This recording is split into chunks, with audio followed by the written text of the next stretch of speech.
Important to me, and I know to a lot of the rest of you, is this. Bill doesn't just talk the talk, he does walk the walk. And by that, let me tell you specifically what I mean. Todd McCormick is someone who's dearly beloved by many of us, and Bill Maher has been a one-man lifeline for Todd McCormick for the 3 years he's been in prison.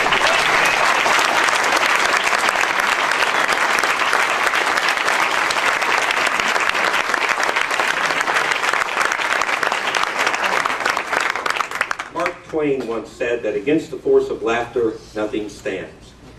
When the laws against marijuana are finally repealed, Bill Maher will be a hero and a major part of that change.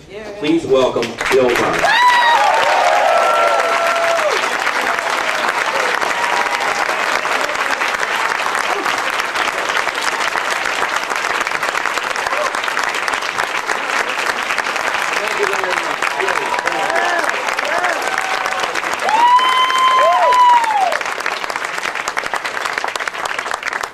Thank you. You're very kind. And you're very stoned. So, warm show. But hey, it's 2 o'clock. Well, it's 4:20 exactly. Well, listen. First of all, thank you. You should be standing for this man, Keith, and yourselves who do this on a far more consistent basis than I do. If you work in this program on a day-to-day level, that's where the real applause goes. That's where the pats on the back goes. I know there are people who work tirelessly at this, and my thanks and yours should go out to them. It doesn't seem, when you think about it, that it should be that hard to get a vast majority of people in this country to admit publicly or support publicly the idea of decriminalizing the one drug that never kills anybody. But the reason why it is hard, I think, is, as David was pointing out very well, there is a vast silent majority, and I do mean silent.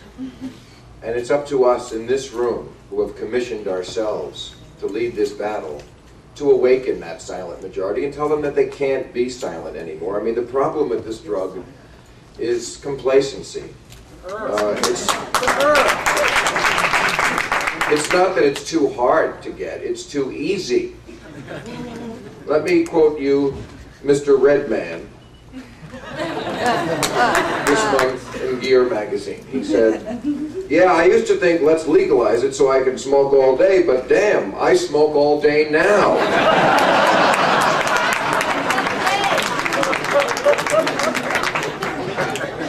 And that's the problem, is that the government is so ineffective and inconsistent that it lulls us into this sense of complacency, and we forget about the people who really are suffering, who are arrested for it. Keith is right. I'm here a lot because my friend is in prison and it hurts me. Not as much as it hurts him, but it bothers me a lot. It makes me mad. It makes me mad that so many hundreds of thousands of Americans are arrested. That is a big number. If that was a disease, people wouldn't stand for it. But back in the days,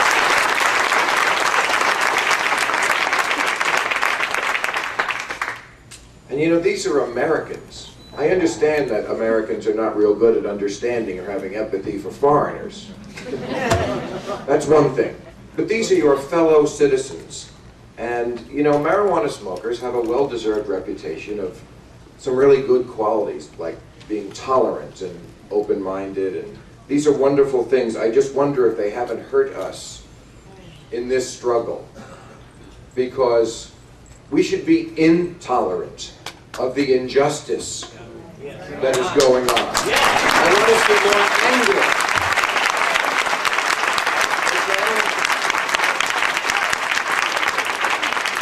You know, the Nixon Commission report was 30 years ago, and we're still here, and we still have to crawl into alleyways like criminals to smoke a joint. And those are the lucky ones who aren't in prison for it. It's the cancer of drug causes.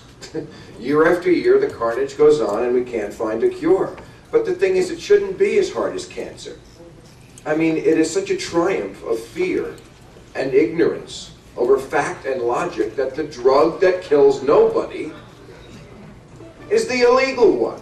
How would you explain that to an alien who came down?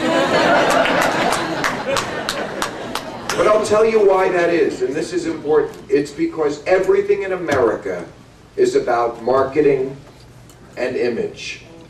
A bad product, well apologized for, is always better than a good product. It's all about Madison Avenue, and the Mayor Bloomberg campaign was a fantastic beginning of getting at people's hearts and minds, but that is where the battle is won, and I think we have been reluctant because we are good people. Like I said, tolerant, open-minded. You know, we're like the Indians. We do not want to use white man's evil ways.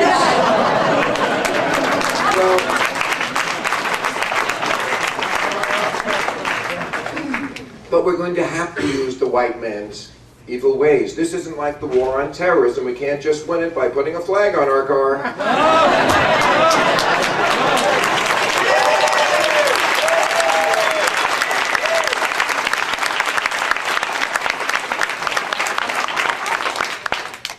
So nothing changes in America without the cooperation of two shameless beasts, the media and politicians.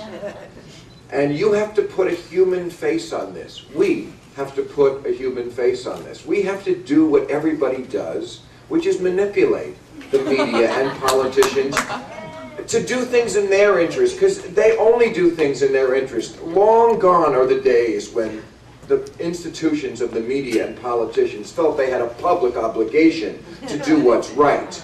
No, we have to appeal to ratings and votes. That's all they care about. How do we make it interesting for them? How do we make it profit them?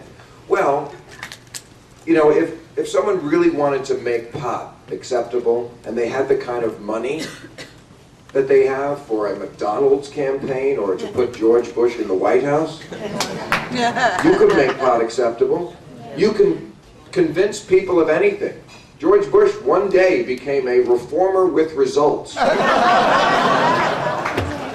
Imagine convincing people that George Bush was a reformer. Oh yeah, Gandhi, Martin Luther King, George Bush. That's who I think of as the reformers, the real skunk at the garden party.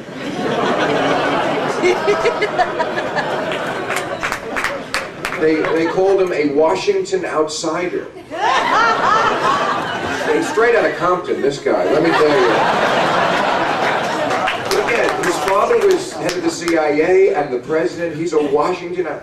Again, it's all how you market it. That is the key, is image.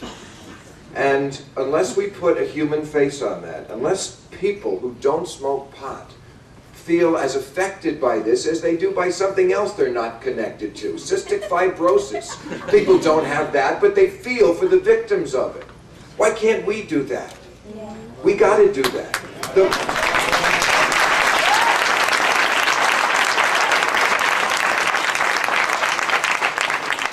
The minds that could be turned if the media and the marketing machine got behind showing the true tragedy of so many lives.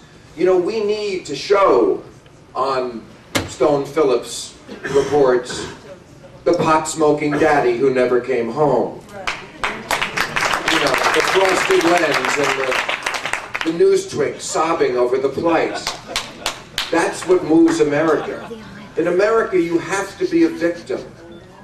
It's a victim culture. And the irony is, some of these people really are victims.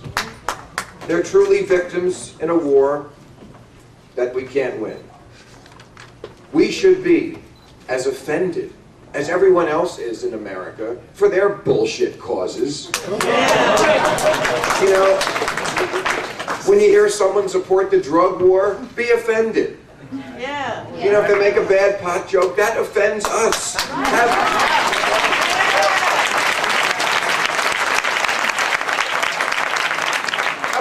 Having a little zero tolerance. I have zero tolerance for bullshit. How about that?